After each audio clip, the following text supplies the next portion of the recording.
Seja bem-vindo, seja bem-vinda. Hoje nós vamos conversar um pouco sobre o papel do professor online. Esse é um assunto que gera muita polêmica, muitos estudos, há diversos sinônimos para o termo, mas nós vamos tentar encontrar algumas respostas para essa temática, para essa definição. Para começar, nós vamos utilizar um texto, uma frase do autor de Paulo Freire, que é um educador brasileiro bastante conceituado. E lá em 1987, no livro chamado Pedagogia do Oprimido, Paulo Freire diz que ninguém educa ninguém, ninguém educa a si mesmo, os homens se educam entre si, mediatizados pelo mundo.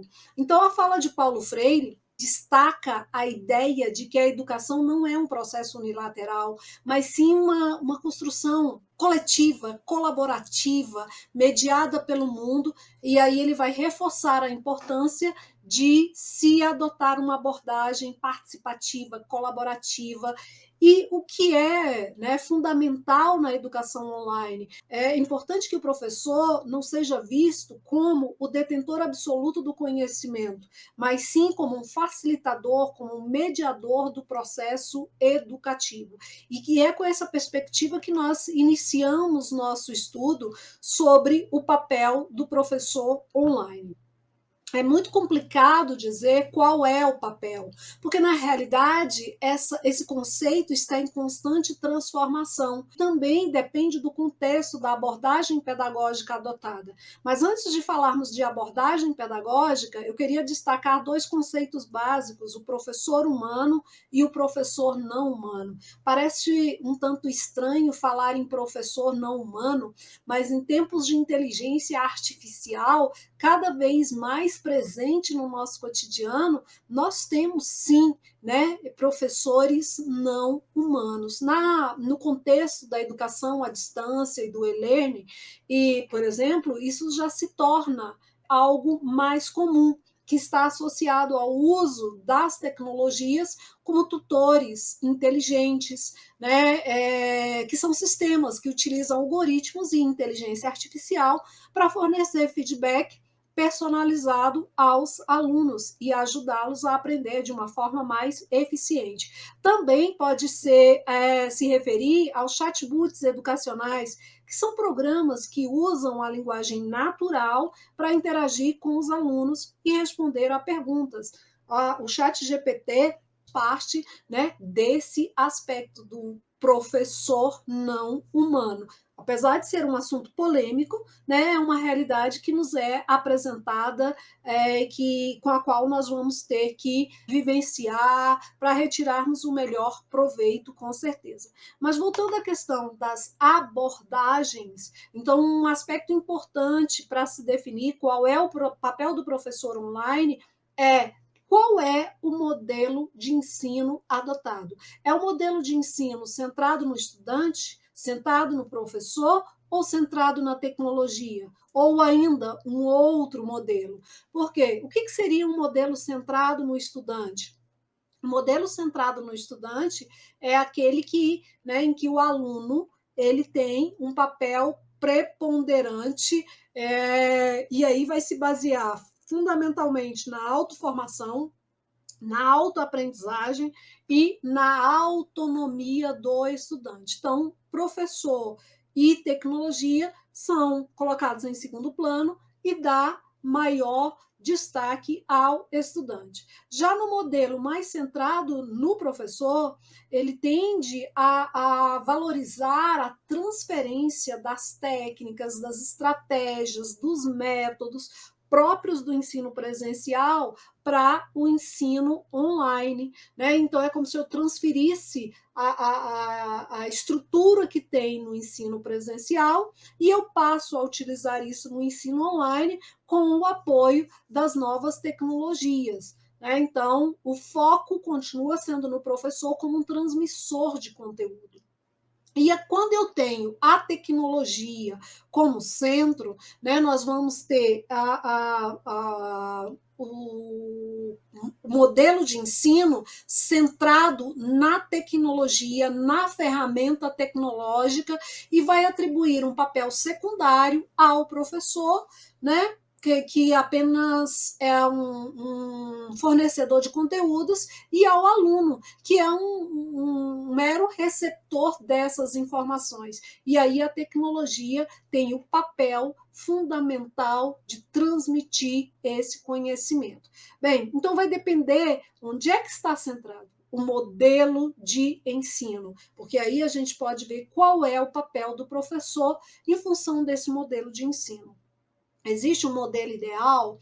Bem, fala-se no modelo onde haja equilíbrio das forças, né, entre estudante, entre professor e tecnologia, que todos estejam aí interagindo, né, agindo para que o processo ocorra da melhor forma possível, sem focar exclusivamente num ou noutro aspecto. Martim Barbeiro, 1998, que ele vai falar sobre o papel do professor. E ele diz que o professor, de mero transmissor de saberes, precisará converter-se em formulador de problemas, então destaque para a formulação de problemas, provocador de interrogações, coordenador de equipas, né? E aí o português do Brasil e o português de Portugal, coordenador de equipes de trabalho, sistematizador de experiências e memória viva de uma educação que, em lugar de aferrar-se à pedagogia da transmissão,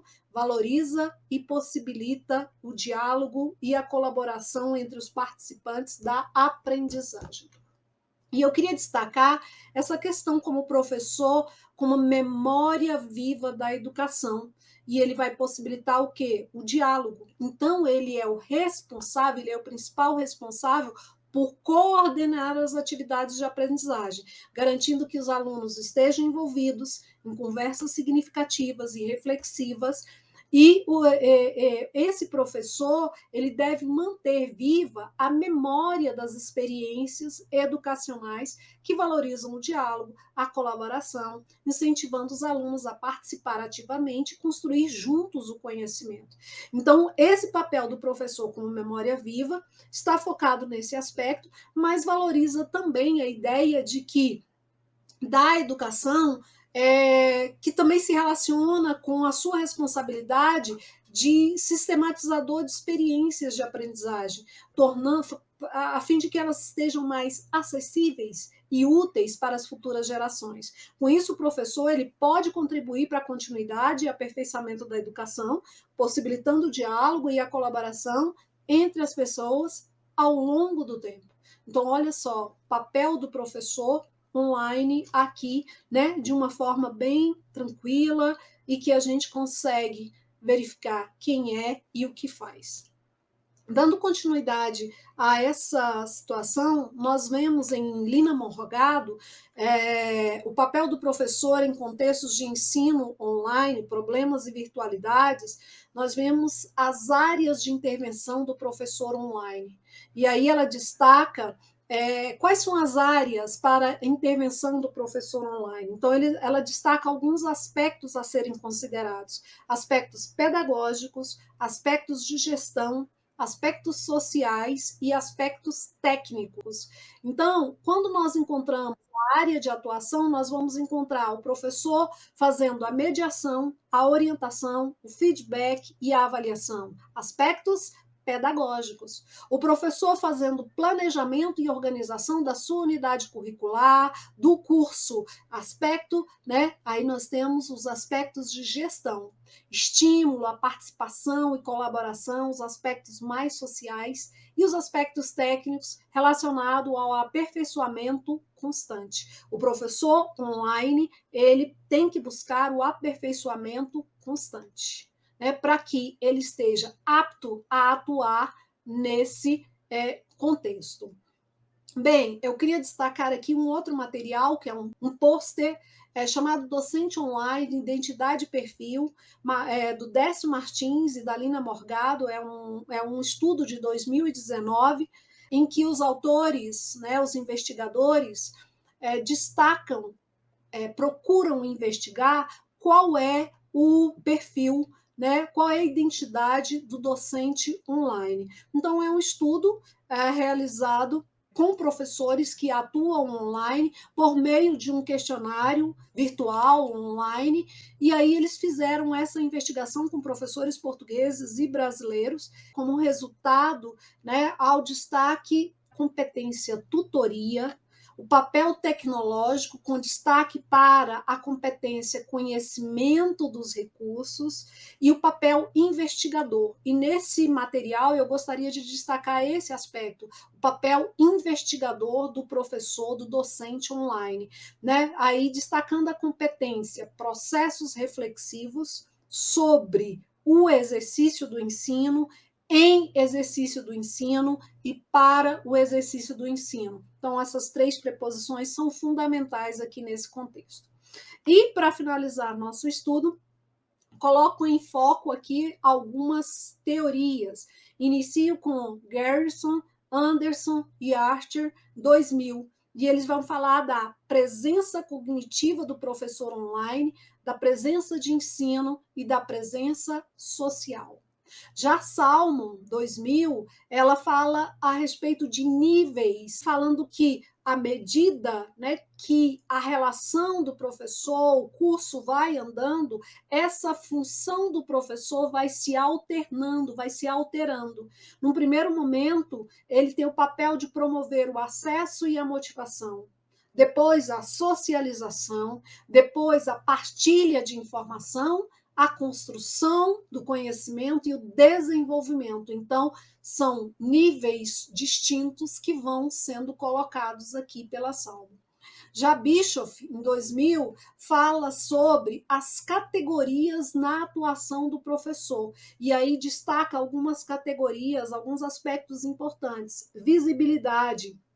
Então, aqui, o professor, através das mensagens enviadas, através, né, da modelação que ele vai efetuando no contexto de interação, e aí ele vai reduzindo o isolamento dos estudantes. Então, se o professor é visível na sala virtual para o estudante, é um papel muito importante. O feedback, gente, fala-se um feedback regular, um feedback retalhado, constante, isso é fundamental, que ele não fique só apenas no final do curso, mas que ele seja constante.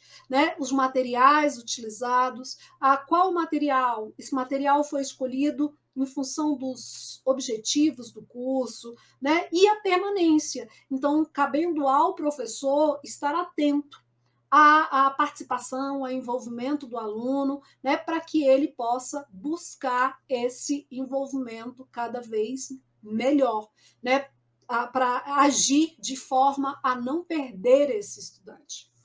Já Elizabeth Welburn e B.G. Abe, em 2021, elas falam, né, sobre os novos papéis. E aqui é uma fala bem interessante, porque às vezes nós estamos preocupados com professores, imigrantes digitais, estudantes nativos digitais, mas elas reforçam a ideia de que tudo é novo. Né? Então, novos papéis para o aprendizado, para o ensino, para a criação do conhecimento, para a difusão desse conhecimento, para o estudante, para o professor. E por que tudo isso? Porque estamos em novos ambientes de aprendizagem. Então, nesse novo contexto, nós temos que sempre estar pensando nesse novo. Os estudantes, eles não são mais esses nativos, né, como nós imaginávamos. Na realidade, eles estão vivenciando o novo também. Por quê? Porque o contexto é novo. E aí eu deixo aqui alguns referenciais bibliográficos que foram utilizados no decorrer dessa nossa conversa. Vou colocá-los também aqui, né, na descrição do vídeo, para que vocês tenham acesso. E eu espero que esse momento tenha sido produtivo para vocês, assim como foi para mim. Mas mais do que dar uma resposta, eu quero provocar a busca em vocês, assim como tem ocorrido comigo, né? Buscar por novos materiais, novos conceitos, e que essa busca ela vai acabar fazendo parte do nosso dia a dia. Nós somos eternos aprendizes. O tempo todo nós estamos aprendendo nesse novo contexto. Muito obrigada pela atenção e até breve.